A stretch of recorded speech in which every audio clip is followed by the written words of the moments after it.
So, you want to own a theme park, not a ride, not a carnival, a park. You want the moment at the top of the lift hill where 400 people go quiet at once. You want the smell of funnel cake drifting across a plaza you designed. You want 110 acres with your name on the deed, a castle or a mountain or a volcano at the end of the sightline, and a photograph of a family in front of it that they will keep for 40 years.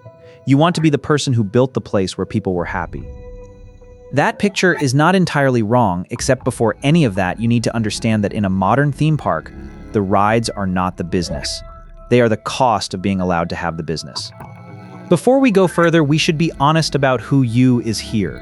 A single new theme park in the United States now costs somewhere between $1 and $8 billion to build, and the last one to open in Orlando took more than 6 years. If that is not you and it is not me, then what follows is not a plan. It is a window into a business you will never own and will not be able to look away from. Here is the number that stops you. In 2025, Six Flags Entertainment Corporation, which is the largest regional amusement park operator in North America, ran 26 amusement parks, 15 water parks, and 9 resorts across 16 states. It welcomed 47 million guests, it generated $3.1 billion in revenue, and it reported a net loss of $1.599 billion. Now, most of that loss was a non-cash impairment charge of $1.5 billion, which is an accounting event, not a cash event. That is fair. But strip the impairment out entirely and the company still lost money because it had already lost $231 million the year before, in a year with no impairment at all. 2 consecutive losing years at the largest regional operator on the continent. Nobody knows this because the fantasy is so loud. You have stood in that park, you have seen the queue, you cannot see the debt from inside the queue. The market is genuinely large. Ibis World puts the U.S. amusement park industry at $34 billion, $300 million in 2026, growing at a compound annual rate of 10.3% over the 5 years to 2026 across 757 businesses. Globally, Grand View Research sizes it at $106 billion, $790 million in 2025, heading for $151 billion by 2033. That is a genuinely large and growing market. But market size tells you almost nothing about whether you personally will make money from it. Six Flags operated inside that growing market all of last year and still ended it in the red. Here is the metric the industry lives and dies by, and outsiders have never heard of it. It is called per capita spending. Per capita spending is simply the total revenue generated inside your gates, divided by the number of people who walked through them. Admissions, parking, food, merchandise, games, the fast pass, the locker, the photo, everything. One number, and it tells you exactly what a human being is worth to you on the day they arrive. For Six Flags in 2025, that number was $61.90. Of that, $33.41 was admissions and parking. $28.49 was everything they bought once they were inside. Read that split again, because it is the whole industry. Nearly half of what a guest is worth to you is spent after they have already paid to get in, which means the ticket is not the product. The ticket is the toll on the road to the product. And when per capita spending creeps down, as it did across the third quarter of 2025 when it fell 4%, it does not fall because fewer people came. It falls because the people who came were season pass holders who were not buying anything. Now, the startup cost. Lead with the number that has no honest range, because the range is the story. Universal's Epic Universe opened in Orlando in May 2025 at an estimated cost of $7.7 billion, according to CNN, for 110 acres and 5 themed worlds. Universal Beijing reportedly cost $6.5 billion. Shanghai Disneyland roughly $5.5 billion, though those 2 figures come from secondary reporting rather than company filings, and you should treat them as approximate. Now hold that against this. In March 2026, EPR Properties bought 7 operating Six Flags parks. Not built, bought. Gates open, rides running, staff employed. The price was $342 million for all 7. Universal spent 22.5 times that figure to build 1 park from an empty field. That gap is not an inefficiency. It is the entire economics of the sector in a single comparison. And here's what it tells you. New theme parks are worth building only if you own intellectual property that people will fly across an ocean to stand inside. Epic Universe has Harry Potter, Nintendo, and How to Train Your Dragon. If you do not have that, you are not building. You're buying somebody's tired regional park at a fraction of replacement cost. And the reason it is cheap is that the previous owner ran the numbers and left. Then there is the build-out. And in this industry, the contingency is not 20%. It is measured in years. Epic Universe was announced in 2019 and opened in 2025. 6 years of carrying cost on billions of dollars of land and steel, with a global pandemic in the middle of it, and not $1 of revenue until the gate opened. Then equipment. A single roller coaster runs from under $1 million for a kiddie coaster to well over $30 million for a giant one. And I want to flag that this range comes from industry commentary rather than audited filings, because parks do not publish ride costs. What is not in dispute is what happens after you buy it. Six Flags recorded $486 million of depreciation and amortization in 2025. 15.7% of revenue evaporating off the balance sheet every single year, because steel and weather does not last. And then the cost that nobody outside the industry budgets for at all, which is the calendar. Six Flags management noted that the first quarter typically delivers only 6 to 8% of annual attendance and revenue, with most parks closed and the business running at a seasonal loss. You own the land 12 months a year, you're allowed to earn on it for perhaps 5.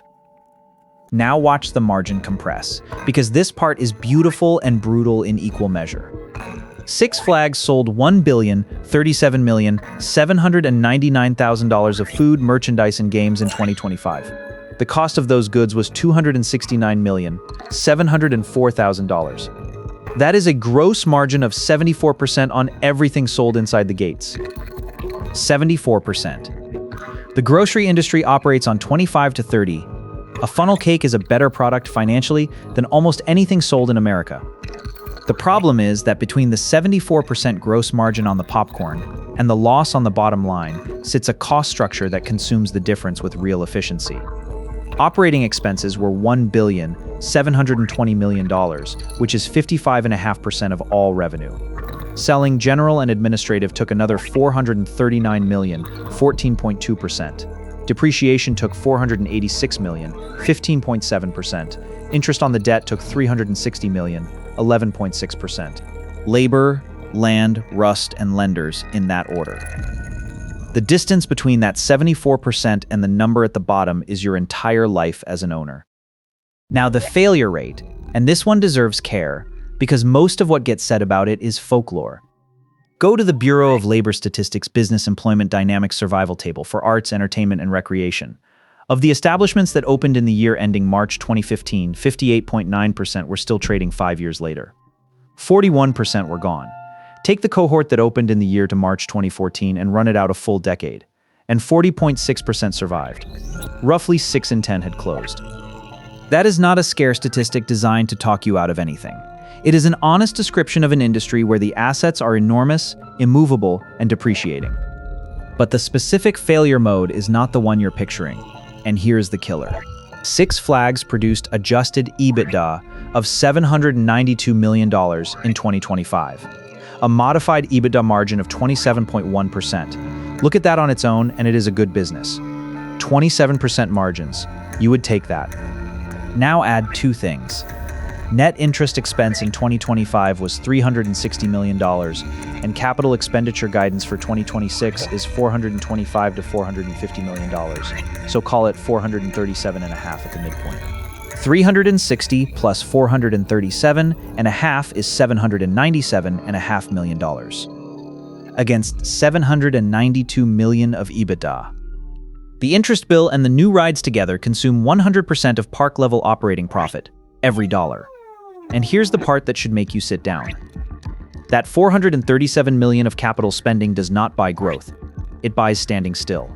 Because a theme park that does not open something new watches attendance fall, which is exactly why the company cut winter events at 4 parks in 2025 and immediately lost 425,000 visits. You're not running a park, you're running a treadmill with a mortgage on it. So let us run the actual numbers on 2 realistic versions of your theme park. Option 1, the regional park. Buy rather than build. EPR paid $342 million for 7 operating Six Flags parks, so call it roughly $50 million a park, and understand that is a distressed portfolio price, not a market rate. Six Flags averaged 1,822,000 guests per amusement park in 2025, and about 8,259 guests per operating day at a per capita of $61.90. That is around $112 million of in-park revenue on a park of that size. Apply the company's own 27.1% modified EBITDA margin, and you get roughly $30 million of operating profit. Now subtract your share of a capital program that runs at 14% of revenue, which is $16 million, and any debt service at all, and the $30 million is gone. This is a business that produces cash and hands almost all of it back to the steel in the bank. Option 2, the destination park. $7 billion, 6 years of construction, and world-class intellectual property you either own or license.